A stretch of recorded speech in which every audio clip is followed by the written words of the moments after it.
भलाई होगी। नमस्ते।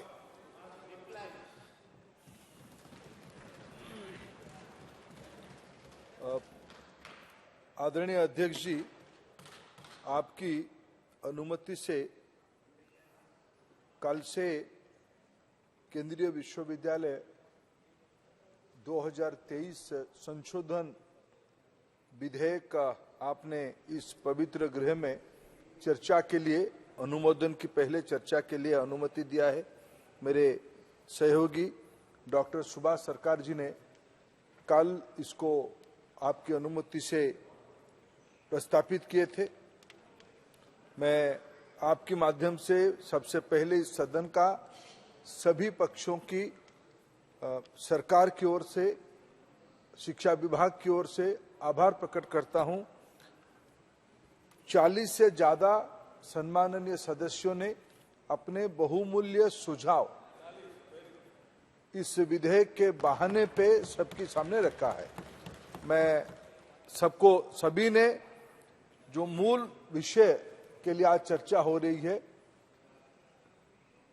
आंध्र बाइफरकेशन बिल में, विधेयक में तेलंगाना और आंध्र में दो राज्यों में दो ट्राइबल यूनिवर्सिटी की प्रतिश्रुति थी, कमिटमेंट था, जिम्मेवारी थी। एक 2018 में हो गया था और आज वो अवसर आया है। अधीर रंजन जी ने सही कहा, जब आंध्र तेलंगाना में एक नया सरकार बन रही है और बाबा साहेब आम्बेडकर जी की पुण्यतिथि हम कल मनाएं, उस समय में एक तेलंगाना में एक नई जनजाति विश्वविद्यालय को स्थापना करने में इस सदन सर्वसम्मत अपना अभिव्यक्ति प्रकाश किया। मैं इसी के लिए भी सर्वसम्मति के लिए, शिक्षा ऐसा एक विषय है जिसमें अमूमन सर्वसम्मत सभी होते हैं। पद्धति के बारे में किसी की थोड़ा सुझाव और किसी की थोड़ा अलग पद्धति भी रहता है, लेकिन एंड प्रोडक्ट के बारे में सब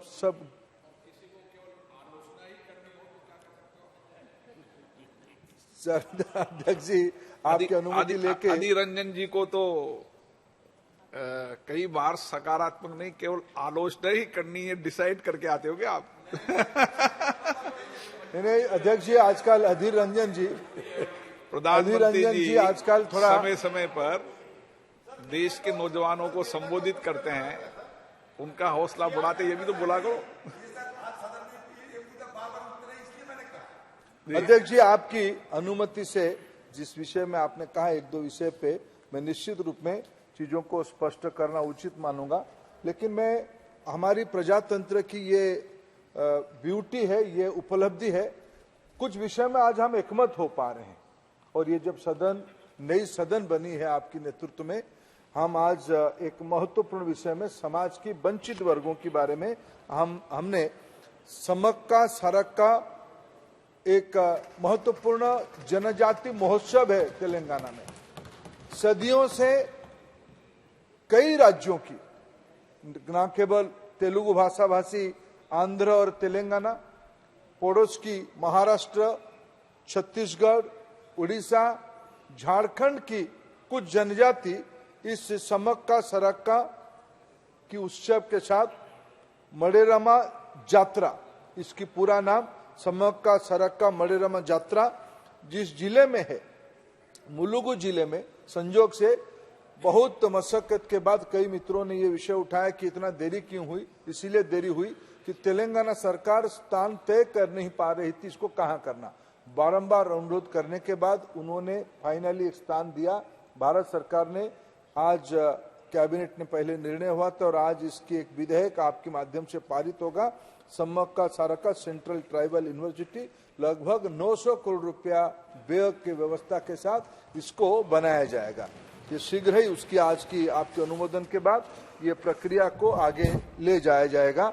मैं मानता हूं कि ये एक बहुत हमारी व्यवस्था में, पहले मध्य प्रदेश में एक ट्राइबल यूनिवर्सिटी बनी थी, बाद में इसी सरकार को, प्रधानमंत्री नरेंद्र मोदी जी को सौभाग्य मिला देश में और दो ट्राइबल यूनिवर्सिटी, एक आंध्र प्रदेश में और एक तेलंगाना में बनाने के लिए सौभाग्य मिला। उत्तर उसी में अध्यक्ष जी हो जाता है। सिर्फ कल्पना करने से, स्लोगान देने से शासन व्यवस्था नहीं चलता है, करने से चलता है। मोदी जी सौभाग्यशाली है, वो करते ही है, इसीलिए उनके ऊपर जनता की विश्वास है, भरोसा है। हमें वो सौभाग्य मिला आज उसको करने के लिए। अध्यक्ष जी, मैं एक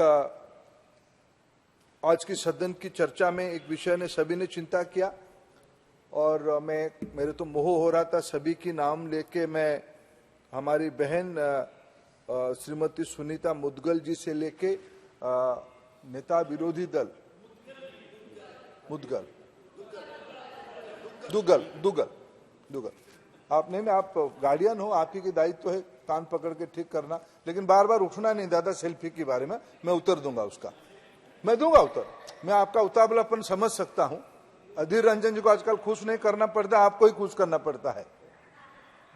दीदी को भी करना पड़ता है, भतीजा को भी करना पड़ता है। इसलिए 4 बार आप उठे, आप बैठिए, मैं उत्तर आपको भी दूंगा।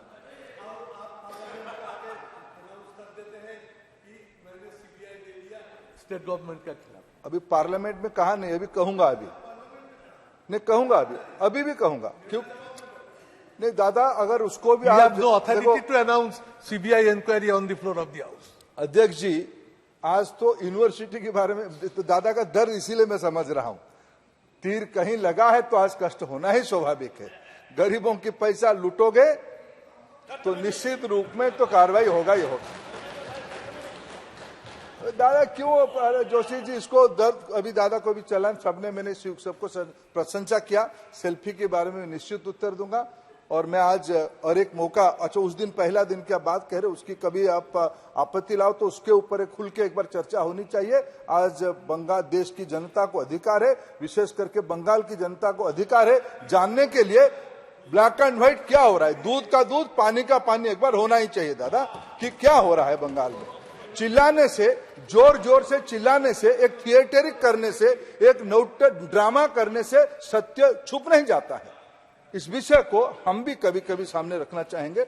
अध्यक्ष जी, देश आजादी की लड़ाई 20वीं सदी में, 19वीं सदी में भी लड़ा, 20वीं सदी में भी देश आजादी के लिए एक लंबी लड़ाई लड़ी, आधे सेंचुरी चली गई उसमें से। जब देश की आजादी की लड़ाई 19वीं सदी की मध्य से कई इलाका में उसकी आंदोलन शुरू हुए। कुछ उस समय की राष्ट्रीय नेतृत्व की एक तबका ने देश की आजादी के लिए लड़ाई लड़ी। महात्मा गांधी जी, नेताजी सुभाष चंद्र बोस, ये सब उस आजादी की अग्रणी नेता रहे। उसी समय में हमारी समाज जीवन में ऐसे कुछ मूर्धन व्यक्तित्व रहे, स्वामी विवेकानंद हो, योगीराज श्री अरविंद हो, रविंद्रनाथ टैगोर जी हो, मदन मोहन मालवीय हो, बाल गंगाधर तिलक हो, गोखले जी हो, राधा कृष्णन जी हो या पंडित गोपबंधु दास हो। ऐसे एक तबका रहा जिनको ध्यान में आ रहा था कि कुछ सालों के बाद देश आजाद हो जाएगा। जब आजाद हो जाएगा तब देश की रचना कैसे होगी। अगर हम शिक्षा पे जोर नहीं देंगे, शिक्षा को हम भारतीयता के साथ नहीं जोड़ेंगे। क्यों? 1835 में अंग्रेज नीतिकार मैकॉले ने एक मीटिंग बुलाई कि इस देश को ऐसे ही पराजित नहीं किया जा सकता है। 1835 अध्यक्ष जी, 1835 में अंग्रेजों ने तय किया अगर इस देश को लंबे समय तक अर्थनैतिक दृष्टि से और राजनीतिक दृष्टि से गुलाम बनाना है तो इस देश की जो मूल आत्मा है शिक्षा, उसको जड़ से उखाड़ना पड़ेगा, नहीं तो संभव नहीं। इसलिए एक पराधीनता की मानसिकता के आधार पे कॉलोनियल रूल को लंबे समय तक जारी रखने के लिए एक शिक्षा प्रणाली बनाई गई। ये सारे को जिन जिन महानुभावों का मैंने नाम लिया, सभी ने अपने तरीके से इस देश की अंतरात्मा को खड़ा करने के लिए, मैं आज केरला की मुस्लिम लीग की माननीय सदस्य शायद अब्दुल्ला जी है, उनकी भाषण को मैं प्रशंसा करूंगा।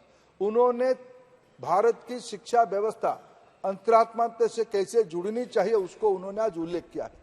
लगभग सदन के सभी सदस्यों ने शिक्षा की उस मौलिक आवश्यकता को भारतीयता के साथ जुड़ना और उसमें आत्मनिर्भरता बनाना, इस सारे विषय में उसको रिकॉग्नाइज किया। मैं फिर इसके लिए देश की सभी इस सदन की सभी सदस्यों को आभार प्रकट करता हूं। सभी की मर्म में एक था, हमें देश की गुलामी की मानसिकता से बाहर आनी है। ये एक लंबी प्रवास है अध्यक्ष जी, लंबी प्रवास है। आज हम उस दिशा में आगे बढ़ रहे हैं।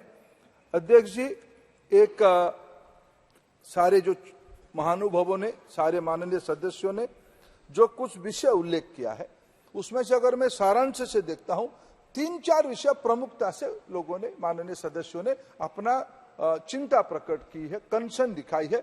मैं उसको स्वीकार भी करता हूं। वो सारे विषय को मैं थोड़ा आपकी अनुमति से 1-2 विषय को मैं रखना चाहूंगा। सभी ने ड्रॉप आउट के बारे में कहा है, सभी ने SC, ST, OBC प्राध्यापकों की अपॉइंटमेंट के बारे में कहा है। कई सदस्यों ने डिस्क्रिमिनेशन को भी आज की चर्चा के हिस्सा बनाई। मैं विनम्रता से 2-3 विषयों पे आपके माध्यम से सदन को अवगत कराना चाहता हूं। और डिस्क्रिमिनेशन से दादा, आपसे हम सीखते हैं दादा, सौगत दा, मैं बचपन से आपको जानता हूं, तथागत जी के आप भाई हो, हम आपको आइडियल मानते हैं। अब दादा, मेरे उम्र आप में पिता पुत्र की दूरी है या छोटे भाई बड़े भाई की दूरी है। मैं बिल्कुल आपके सारे विषय का उत्तर दूंगा। और मैं जब अखबार पढ़ना सीखा, मैं तब से सुदीप दा का नाम पढ़ता हूं। और आप लोग ऐसे थोड़े बालक जैसे स्वभाव में हो जाओगे तो कैसे होगा? थोड़ा, मैं बिल्कुल आप सारे विषय का, ये एक डेमोक्रेसी में जी, मैं इसी का तो कह रहा हूं दादा। मैं जब बालक था, स्टेट्समैन पढ़ता था, आपके नाम पढ़ता था। जो विषय आपने बाहर मेरे को कहा, मैं अभी यहां नहीं कहूंगा आपकी, इसलिए दादा आप थोड़ा धीरज रखो, आपको हम सम्मान करते हैं। अध्यक्ष जी, ड्रॉप आउट के बारे में सभी माननीय सदस्यों ने चिंता प्रकट की। अधीर रंजन जी ने उसको कोट किया, अभी लेटेस्ट सभी ने कोट किया कि 5 साल के अंदर सेंट्रल इंस्टीट्यूशंस में इतने लोग बाहर चले गए। ये स्टैटिस्टिक्स सही है, लेकिन ये अर्ध सत्य है। सत्य है, लेकिन इसकी बेस को तो थोड़ा हिसाब करोगे। जिस वर्ग से ये लोग आते हैं, इनकी सभी की जिंदगी में, यहां भी कई माननीय सदस्य हैं, उनको अगर पढ़ाई पूरा करना होता तो उन्हीं में से कुछ लोग नोबेल तक पहुंचते। लेकिन सामाजिक आवश्यकता उनकी जैसे है, घर की दिक्कत, परिवार की दिक्कत, खुद की आवश्यकता, उनको पढ़ाई पूरा करने के लिए संभव नहीं होता है। उनको, कोई व्यक्ति को हम पहला मिला भुवनेश्वर IIT में एडमिशन, फर्स्ट राउंड में उन्होंने एडमिशन लिया। बाद में उसको फाइनली मिल गया IIC बेंगलुरु में। जब वो भुवनेश्वर IIT छोड़ के IIC बेंगलुरु जाता है तो रिकॉर्ड में भुवनेश्वर IIT से ड्रॉप आउट होता है। PhD किया है। हमने पिछले दिनों में जब अध्यापकों की नियुक्ति का मुहिम चलाई, पहले असिस्टेंट प्रोफेसरशिप के लिए PhD अनिवार्य हमने पहले से नियम था। हमने देखा कि इसमें से SC ST वर्ग की लोग अच्छे तरीके से नहीं आ पाते हैं, इसलिए हमने उस अनिवार्यता को, उस कंपल्सन को हटा के सिंपल पोस्ट ग्रेजुएट ही एलिजिबल है। तो जो PhD कर रहे थे वो छोड़ के फिर ज्वाइन कर गए। तो ऐसे सारे लोगों का तो ड्रॉप आउट दिखेगा ना। 5 साल में जो नंबर आपने दिखाई है, उसको ये सत्य नहीं है कि ये लोग पढ़ाई छोड़ के चले गए। जिसको आदरणीय निशिकांत जी ने उसको अध्ययन करके आपके सामने रखा है कि ये अदर ऑप्शंस के लिए और दूसरे पढ़ाई के लिए, नौकरी के लिए या परिवार की और कुछ कष्ट है, उस कष्ट को मैं स्वीकार करता हूं, उस कष्ट के लिए बाहर गए।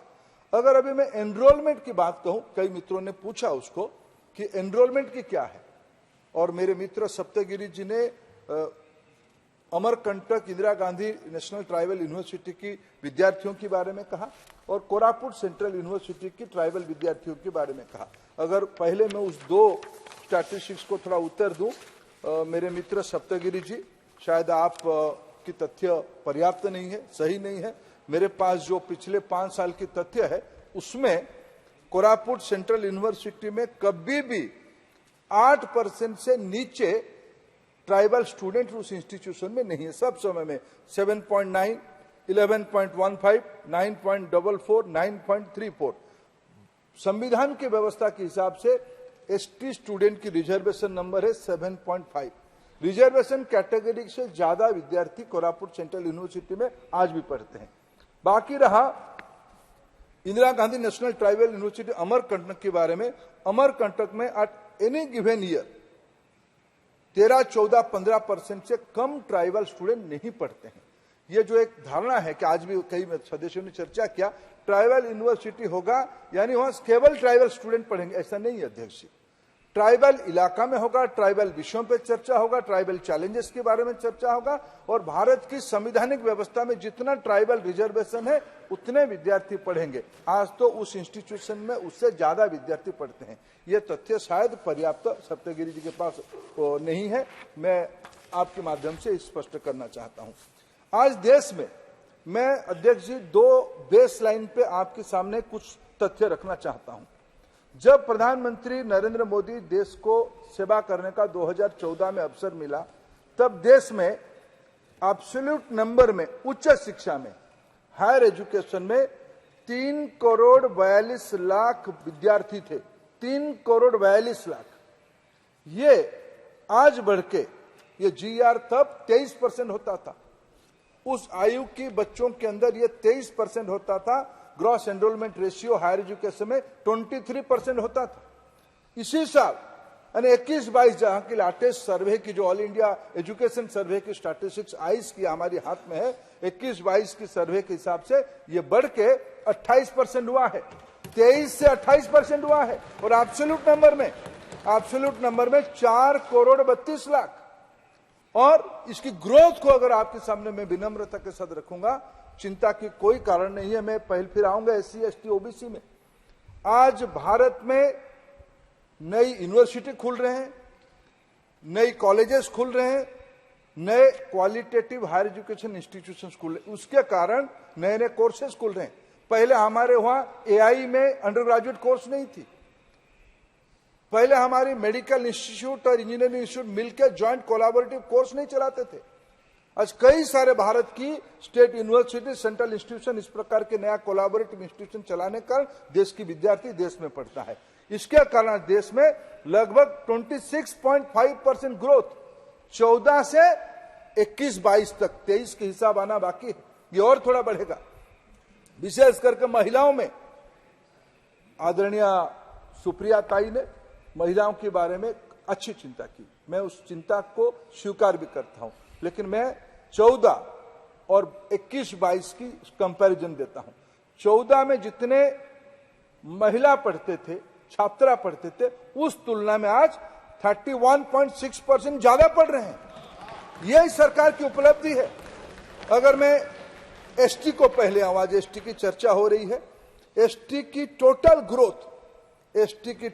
ग्रोथ में 65.2% ग्रोथ हुई है। सबसे ज्यादा ग्रोथ ST की हुई है। और उसमें माननीय मंत्री जी, अगर सदन की सहमति हो तो माननीय मंत्री जी के जवाब और विधेयक पारित होने तक समय बढ़ा दिया जाए। अध्यक्ष जी, मैं अगर ST girl student, scheduled tribe girl students की कंपैरिजन 14-15 और 21-22 के बीच में करूंगा, 80% ग्रोथ हुई है। 80% ग्रोथ हुई है। SC की टोटल ग्रोथ 43.8% हुई है।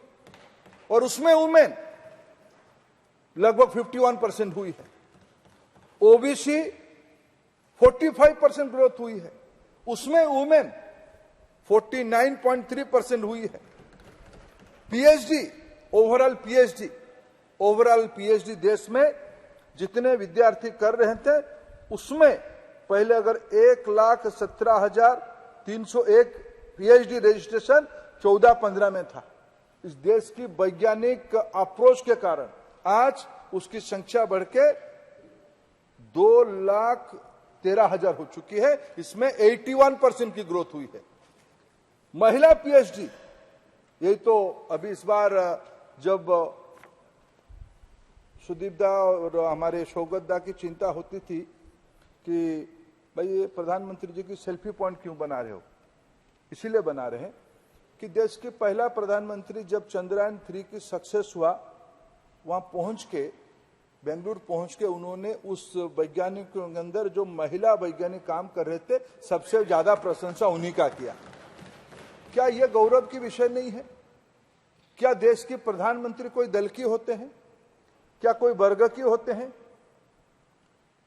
हम बचपन से दिख के आ रहे हैं, हमारी वहां स्कूलों में और ऑफिसेस में राष्ट्रपति जी का और प्रधानमंत्री जी का और जाति के जो father of the nation Mahatma Gandhi ji का फोटो लगे रहता है। कि अगर दादा प्लीज, अगर आज हम हमारी देश की गौरव बढ़ाने वाला, विश्व में भारत को अव्वल नंबर तक पहुंचाने का, विकसित भारत बनाने की आह्वान देने वाला नेता का अगर हम गौरव से सेल्फी पॉइंट लगाते हैं, ये प्रजातंत्र है, आपकी क्या दिक्कत है? आप गौरव करो, आपको नहीं उठाना तो मत उठाओ।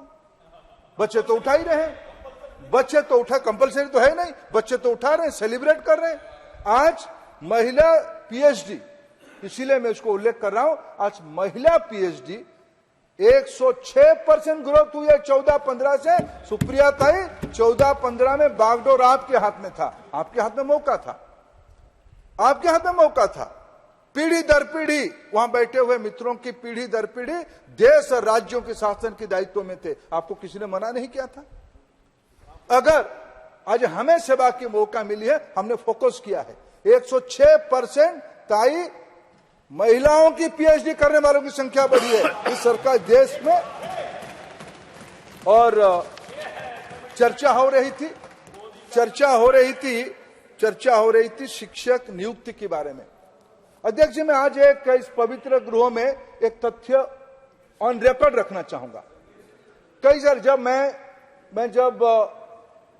शिक्षा विभाग के दायित्व में आया, डीएमके के कुछ मित्र, तमिलनाडु की कुछ मित्र, आज वो नहीं है यहां, वो मेरे को मिलने के लिए आए। उन्होंने कहा कि साहब, हमारे देश में आईआईटीज में, एनआईटीज में, सेंट्रल इंस्टीट्यूशन में रिजर्वेशन लागू नहीं होता है। ये मेरे लिए भी, मैं सामाजिक न्याय का विद्यार्थी जीवन से समर्थक हूं, उसकी प्रैक्टिशनर हूं, उसकी विश्वासी हूं। बाबा साहेब आम्बेडकर की 6 दिसंबर और 14 अप्रैल हम मनाते आए हैं बचपन से। तो मैंने थोड़ा जाके विभाग के अधिकारी मित्रों से जब चर्चा की, तब हमें पता चला, मैं अजय रिसर्च स्टूडेंट जब उसको थोड़ा असेसमेंट किया, जो लोग क्रोकोडाइल टीयर्स जिनकी आंखों में है, जो घड़ियाली आंसू बहाते हैं और इस सदन में लंबे लंबे भाषण देते हैं, फिर मैं कहूंगा जिनके हाथ में दशकों तक, डिकेड्स, हाफ ए सेंचुरी जिनके हाथ में शासन रहा, उन्होंने हायर एजुकेशन इंस्टीट्यूशन में एससी एसटी टीचर्स अपॉइंटमेंट में रिजर्वेशन के बारे में क्या कानूनी व्यवस्था किया था। सामाजिक न्याय के बारे में चर्चा करने वाले लोग क्या किए थे। देश की प्रधानमंत्री नरेंद्र मोदी जब बने 2019 में पहली बार हायर एजुकेशन इंस्टीट्यूशंस के लिए एक एक्ट आई है, मिशन मोड पे उसको चलाने के लिए उस एक्ट को लाया गया, जिसमें एक कानून लाया गया कि भाई जो सेंट्रल इंस्टीट्यूशंस है उसमें स्टूडेंट टीचर रेशियो में जितना टीचर रहेंगे, और हमारी जो संवैधानिक व्यवस्था है, एससी के लिए कितना है, एसटी के लिए कितना है, ओबीसी के लिए कितना है, उतना ही टीचर बिना कॉम्प्रोमाइज के अपॉइंटमेंट होगा। ये 2019 में पहली बार कानून आया, नरेंद्र मोदी जी ने लिया। पहले तो आपके हाथ में दायित्व था। आज आप बहुत प्रश्न उठाते हो, भाई क्यों खाली है? लीगासी इशू है, लीगासी इशू है। आज हमको मौका मिला है उस पवित्र काम करने के लिए, पुण्याई करने के लिए। मैं तथ्य रखना चाहता हूं, पिछले दिनों में, अभी इन दिनों में 2028 अक्टूबर 2023 लेटेस्ट देश में सेंट्रल इंस्टीट्यूशन में जो वैकेंसी है उसकी मैं एक स्टैटिस्टिक्स आपके सामने रखता हूं। 18,000 अध्यक्ष जी पद, मेरे लोग रिटायर करते हैं, नया नियुक्ति होता है, रिटायर करते हैं, इसीलिए पद का एक खालीपन बराबर रहता है। जब हम दायित्व अभी 2023 को अगर मैं कोट करूं अक्टूबर में, उसी दिन 28 अक्टूबर 2023 में 18,19 पोस्ट एकेडमिक्स में खाली था, जिसमें से आज नियुक्ति हो चुका है पिछले दिनों में, अक्टूबर से दिसंबर में, आज 7 को हिसाब दे रहा हूं। प्रधानमंत्री जी हर एक महीने में नियुक्त रोजगार मेला करके नियुक्ति देते हैं, ये सब नियुक्ति दिया जाता है। 11,272 नियुक्ति पिछले 2 महीने में हायर एजुकेशन इंस्टीट्यूशन में पूरे हुए हैं। और उसमें एससी 1402, 1402, 12%, एससी 572, 5%, एसटी 2321, 21%, ओबीसी ये नियुक्ति अभी अभी हुए हैं, ये पिछले 2 महीने में हुए हैं। और नॉन टीचिंग स्टाफ की लगभग 6,747 में 854 एससी, 307 एसटी, 1441 ओबीसी। ये पिछले 3 महीने की 2.5 महीने की स्टैटिस्टिक्स, 4 महीने भी नहीं, 2 महीने की स्टैटिस्टिक्स में दे रहा हूं अध्यक्ष जी। ये सब असिस्टेंट प्रोफेसर, उसमें से आज SC, ST, OBC, teaching, non teaching, आज एक मिशन मोड पे इसको भरने का हम काम कर रहे हैं। और एक्ट लाए, भर भी रहे हैं। और आज हमारी समय में ड्रॉप आउट की संख्या की स्टैटिस्टिक्स मैंने दिया। आज एनरोलमेंट जीईआर में हमारी बढ़ोतरी क्या हो रहा है, मैं आपके सामने उसकी एक तथ्य रखा अध्यक्ष जी। एक निवेश के बारे में चर्चा हुई। उच्च शिक्षा संस्था में ज्यादा निवेश होनी चाहिए। मैंने कहा दादा आपको ट्राइबल जीआर की, मैं तो ठीक है दादा को और एक बार मैं थोड़ा उस ट्राइबल जीआर के बारे में, you are right, you mention that one, I have also express that. Tribal में, टोटल ट्राइबल में जब 14-15 में आपकी दायित्व था, उस समय में ट्राइबल 16,41,000 विद्यार्थी थे, जिसकी 65% ग्रोथ होके अभी तब उसकी अगर मैं 3,42,00,000 में से 16 लाख गिनती करूं, ये लगभग 4.5-5% होता है। आज 27 लाख, 4,32,00,000 में 27,10,000 हो चुका है। ये 65% ग्रोथ हुआ है। ये लगभग जो कॉन्स्टिट्यूशनल मैंडेट है 7.5%, नियरिंग दैट। ये ट्राइबल जीआर की उपलब्धि है पिछले 9 सालों की सरकार की। अध्यक्ष जी, एक निवेश के बारे में एक्सपेंडिचर एंड एजुकेशन कहा गया है। कई मित्रों ने कहा कि भाई डेवलप्ड कंट्री में 4, 5, 6 होती है। भारत में जब हमारी दायित्व आया 13-14 में, एजुकेशन की स्पेंडिंग जीडीपी की 3.84 था, जो आज बढ़ के 4.64 हुआ है। 4.64, लगभग 1% ज्यादा इन्वेस्टमेंट, ज्यादा। पिछले दिनों में 13-14 में जो शासन जिनके हाथ में था, उनसे आज हम 30-35 हजार करोड़ रुपया ज्यादा खर्चा कर रहे हैं। और आने वाले दिनों में नए इश्यू, पिछले दिनों में हमारे वहां लगभग हम अगर कहें, हमारी देश में 7 नए आईआईटी बने हैं, 7 नए आईआईएम बने हैं, 2 नए आईजर बने हैं, 16 ट्रिपल आईटी बना है। अध्यक्ष जी, कोटा में भी एक ट्रिपल आईटी बना है, एनआईटी एक नया बना है, सेंट्रल यूनिवर्सिटी 7 और इसको मिला के 8 बना है। 40 से ज्यादा नया सेंट्रल यूनिवर्सिटी, एक कुल मिला के 150 सेंट्रल इंस्टीट्यूशन है। हमने पिछले 9 सालों के अंदर उसमें 40 हामी ने जोड़ा है, इस कार्यखंड ने जोड़ा है।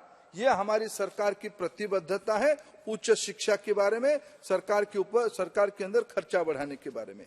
अध्यक्ष जी, ट्राइबल कमिटमेंट के बारे में, ट्राइबल वेलफेयर के बारे में कई सदस्यों ने उसको उल्लेख किया, मैं उसको दोहराना नहीं चाहूंगा, लेकिन 1, 2, 3 करके 4-5 विषयों में याद दिलाना चाहूंगा। अटल जी देश में पहली बार ट्राइबल अफेयर्स डिपार्टमेंट बनाया, पहली बार।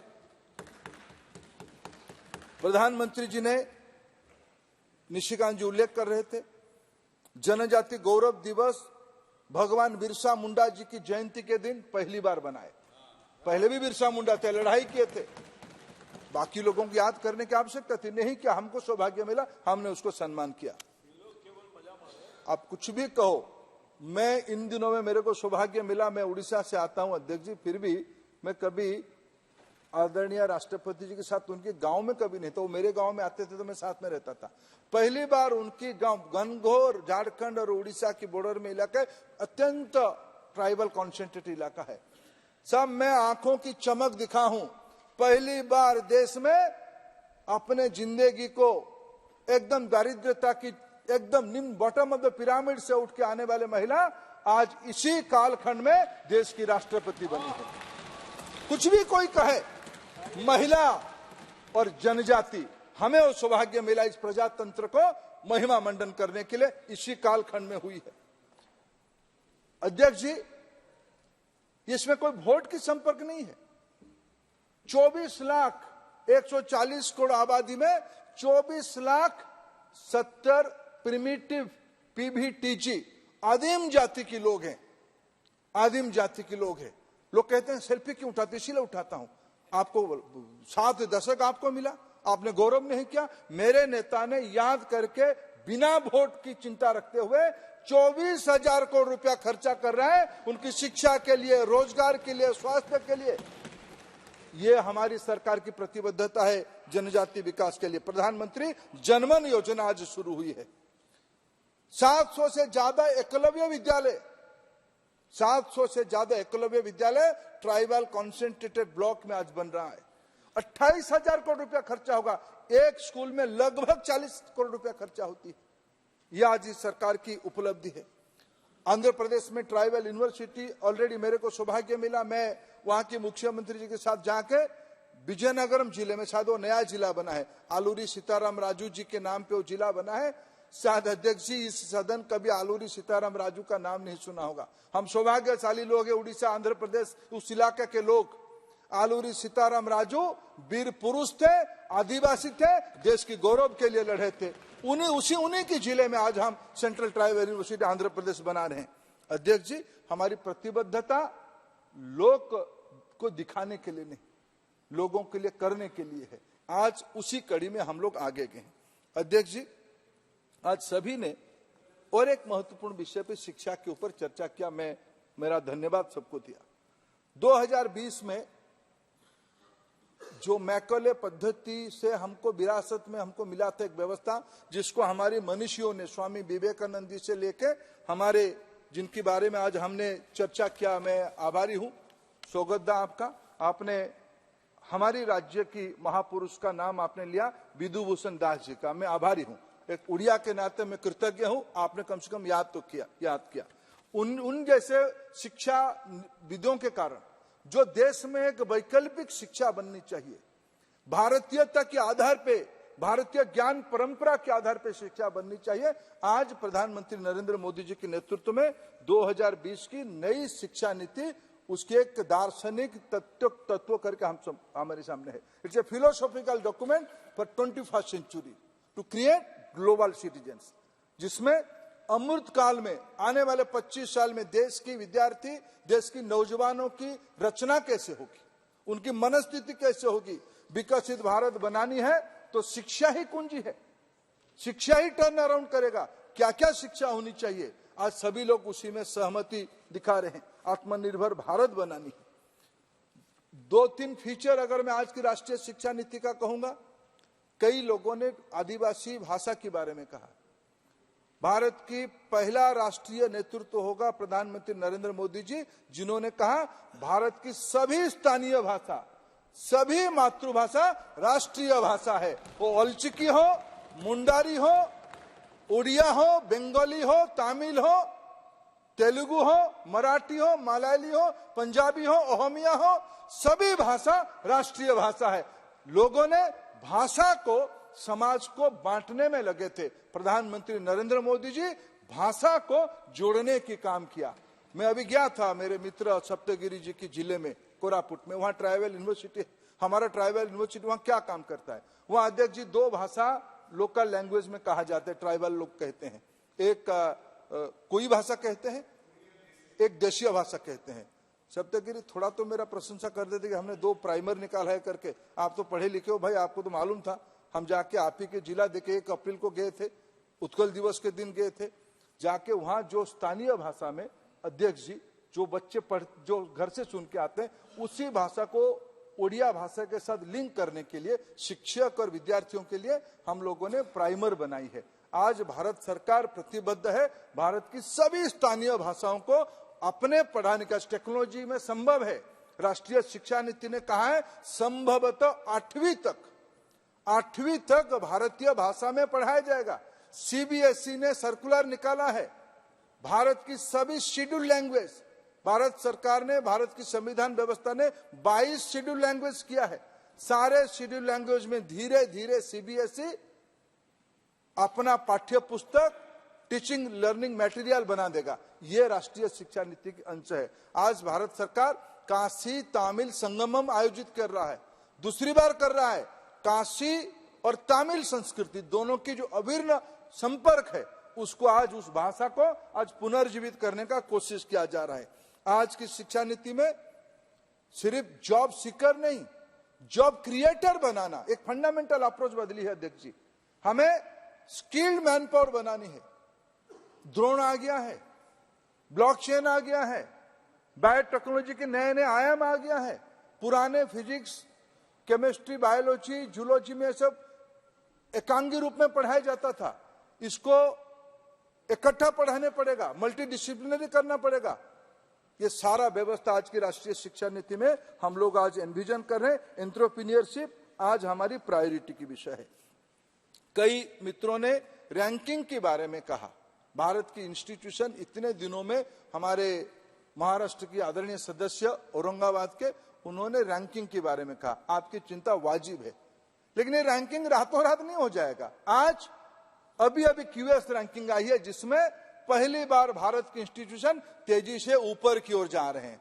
हमारे Indian institute of science Bengaluru की रिसर्च साइटेशन में दुनिया के 5 इंस्टीट्यूशन में एक बन चुका है। यह आज भारत की वैज्ञानिक शक्ति का उपलब्धि है। अध्यक्ष जी, हम भी अपना, कितने दिन तक हम बाहर वालों के सर्टिफिकेट से चलेंगे? इसलिए आज हम NIRF करके निजस्व रैंकिंग व्यवस्था हमने आज भारत में शुरू किया है 2014 के उपरांत। नैक धीरे धीरे हम कंपलसरी करने जा रहे हैं। सभी इंस्टीट्यूशन को, सभी को एक्रीडेटेड करना पड़ेगा। कई सदस्यों ने चिंता प्रकट किया कि भाई कमर्शियलाइजेशन नहीं होनी चाहिए। ये बात सही है। विद्यार्थियों को पता होनी चाहिए कि भाई उस नैक एक्रीडेशन में मैं जिस इंस्टीट्यूशन में फॉर्म भी भर रहा हूं, उसकी स्तर कहां है, वो आज हम करने वाले हैं। उसकी तेजी से नया आयाम जोड़ा जा रहा है।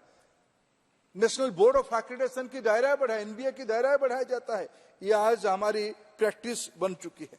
कई सदस्यों ने चिंता प्रकट किया कि भाई बाहर चले जाएंगे, बाहर की यूनिवर्सिटी आएगा तो फी बढ़ जाएगा। आपको सुन के गौरव होगा अध्यक्ष जी, मैं आपके माध्यम से इस पवित्र सदन को बताना चाहूंगा, आज मेरे प्रधानमंत्री जी को विश्व के नेतृत्व फोन करते हैं, हमें IIT दो। अभी भारत की 2 IIT, prestigious IIT Delhi, Abu Dhabi में अपना कैंपस खोलने का चुक्ति हो गई है। थोड़े दिनों में वहां पढ़ाई भी शुरू हो जाएगी। कुछ दिनों हमारी IIT चेन्नई, दादा उनके खर्चे में, हमने एक पैसा नहीं खर्चा कर रहे हैं, अबू धाबी सरकार पूरा पैसा खर्चा कर रही है। अफ्रीका महादेशों को ध्यान में रखते हुए तंजानिया की जांजिबार में IIT मद्रास अपना कैंपस खोल चुका है।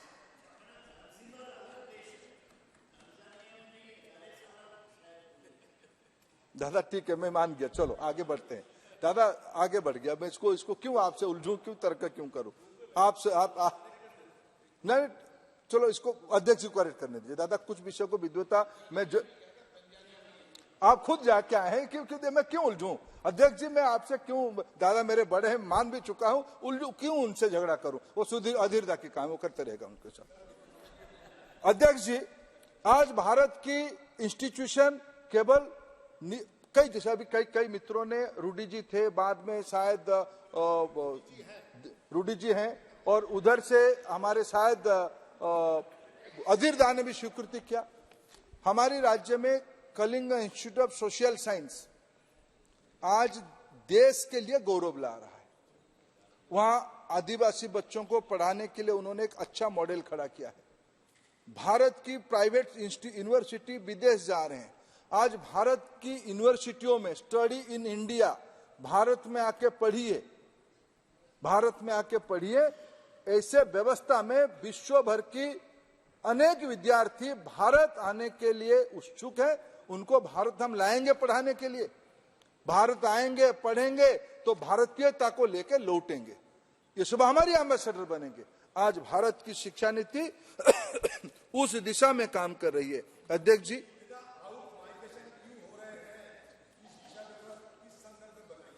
इसीलिए हमने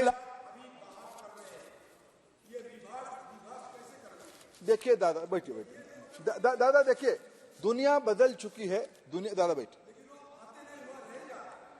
दादा बैठिए ना बैठिए देखिए अभी अध्यक्ष जी जब आईआईटी खुलने के प्लान हुआ अबू धाबी की मंत्री कुछ बच्चों को लेके आए आईआईटी दिल्ली इस बार बूट कैंप लगाने के लिए समर कैंप लगाने के लिए आए मैं भी गया था उनको मिलने के लिए स्वागत करने के लिए वो मंत्री अपने छोटे बच्चों को यानी 11वीं 12वीं बच्चों को क्या समझा रही है do you know what is this institution this is IIT if you want to global CEO if you want to Sundar Pichai then you have to study here देखिए दादा दुनिया बदल चुकी है हम अपने जो लोग बाहर काम कर रहे हैं वो देश की कर रहे हैं आज अजय बांगा अगर वर्ल्ड बैंक में अध्यक्ष करके काम करो कहते हैं अभी G20 में प्रधानमंत्री जी ने बुलाए तो आए थे वो कहते हैं मैं बाहर नहीं पड़ा हूं मैं देसी हूं मेड इन इंडिया हूं मैं बाहर जाके विश्व बैंक के अध्यक्ष बन चुके हैं अरे भारत के मूल की व्यक्ति भारत के मूल की व्यक्ति आज यूके की प्रधानमंत्री बन चुके हैं ये जमाना दादा गया थोड़ा आप आगे बढ़े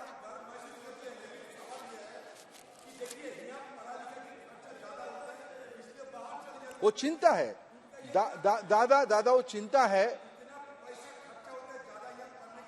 इसीलिए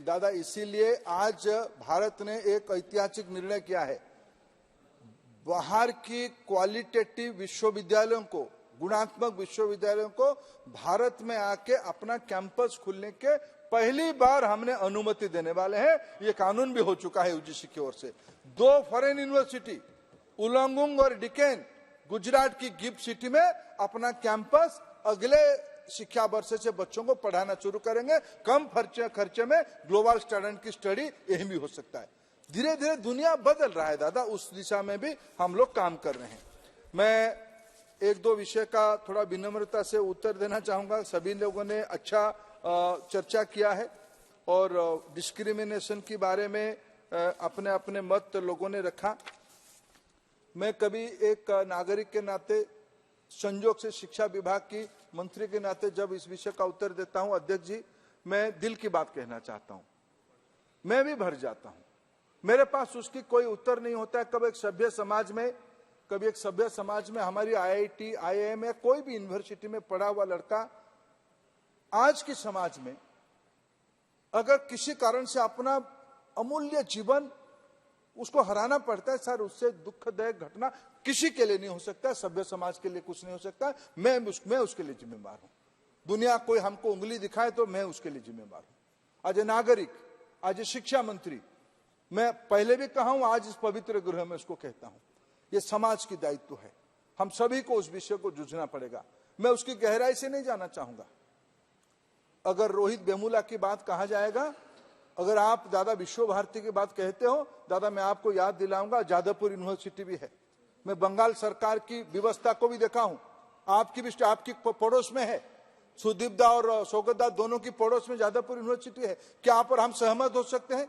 जादवपुर में जो हुआ अच्छा हुआ क्या उसमें हम राजनीति करेंगे मैं तो नहीं करने वाला इसलिए सारा विषय को हमें स्वीकार करना पड़ेगा किसी भी कैंपस में सरकार किसी की भी हो कोई भी बच्चा का जीवन जाता है हम सभ्य समाज के लोग उसके लिए जिम्मेवार है मैं जिम्मेवार हूं मैं उसको मुंह छुपाने वाला व्यक्ति नहीं हूं मेरे नेता की संस्कार ये नहीं है हम उसको समस्या को जड़ तक जाके समझने वाले लोग हैं इसीलिए सारे रचना बनाई गई है ये कोशिश है और शिक्षा ऐसा एक विषय है इसको निरंतर प्रयास करने से आज कोई जाति उति की कई प्रकार की रचना की जाती है मैंने तो आज शिक्षा की एक स्टैटिस्टिक दिया जिसमें हमारी कार्यकाल में SC, ST, OBC वंचित वर्ग के लोगों की पढ़ाई की पार्टिसिपेशन बढ़ रहा है आज तो देश में 4 जाति है गरीब है वो एक जाति है किसान एक जाति है महिला एक जाति है युवा एक जाति है विकसित भारत के लिए 4 जातियों की शिक्षा